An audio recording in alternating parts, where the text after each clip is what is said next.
Sir करो sir शुरू। मैं Nadgarh retired police pensioner welfare board का चेयरमैन बोल रहा हूँ।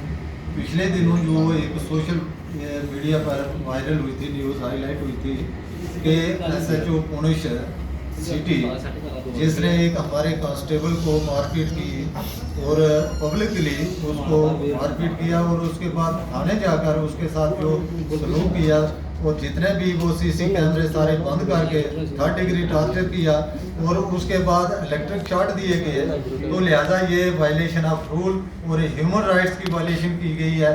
और SHO साहब ये एक डिक्टेटर बन गए, ना कि he is the public servant not a officer. ये पब्लिक रेवेन्यू से पे सैलरी वगैरह ये हमारे पब्लिक की रेवेन्यू से जाती है और इन पर हाकम बनकर जनरल डायर की तरह आकर इन पर ये जालमियत अख्तियार करें तो ये नाकाबिले बर्दाश्त है। हम भी इसी सोसाइटी के हैं, तो कम से कम हमें इस बात की जितनी भी पुरजोर मजम्मत की जाए कम है। उसके बाद इस SHO ने इससे पहले संजीव कुमार, मोहम्मद रशीद और शेर खान को इनकी फैमिलियों के सामने 3rd डिग्री टॉर्चर किया गया।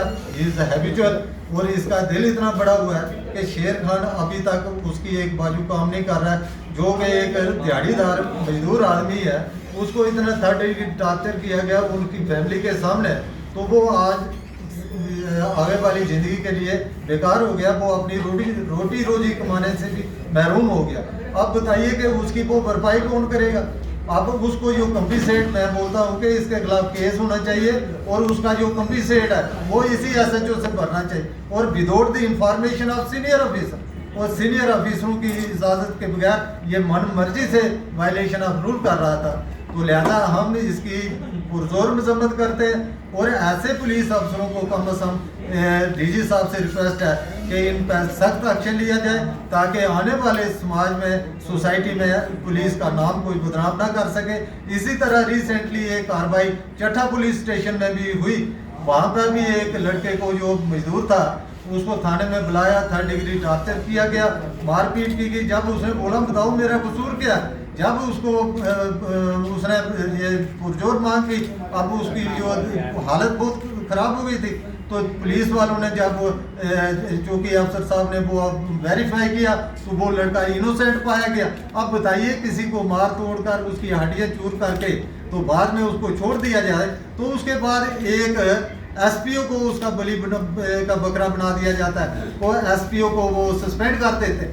और आपको मालूम ही होगा कि जो पुलिस पोस्ट है वहाँ पर चौकी अफसर के बगैर कोई भी काम SPO या कांस्टेबल अपनी मर्जी से नहीं कर सकते। वो इसी तरह ये खुद मतलब जिन लोगों को दिमाग 7वें आसमान चढ़ा हुआ है और अपने आप को ये हाकम समझते हैं, he is not a officer, he is the public servant. वो पब्लिक के पैसे से पढ़ रहे हैं, तनख्वाह उनको पब्लिक के पैसे से मिल रही, और ये लोग वही हाल अख्तियार कर रहे हैं। ये 18वीं सदी में था, एक सिपाही जाता था पूरे गांव को एक रस्ते से बांध के ले आता था, किसी की हिम्मत की जरूरत नहीं थी, इतना दहशत थी।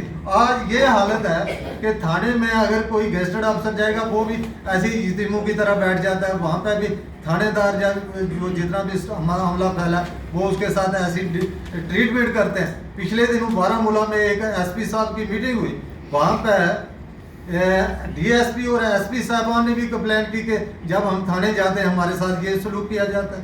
तो मुझे हजारों जवानों ने फोन किया कि एक जवान के साथ ये हुआ तो कल आने वाले वक्त में हमारे साथ भी ये होगा। तो ऐसे ऑफिसरों को जो पुलिस रूल में constable is also a police officer, तो कम अज कम जो अपने ऑफिसर को नहीं बख्शता तो बाकियों को साथ को क्या करेगा। हम ये चाहते हैं कि रूल को फॉलो किया जाए और रूल की इम्प्लीमेंट होनी चाहिए, सबको इंसाफ मिलना चाहिए और किसी के साथ ज्यादती न हो।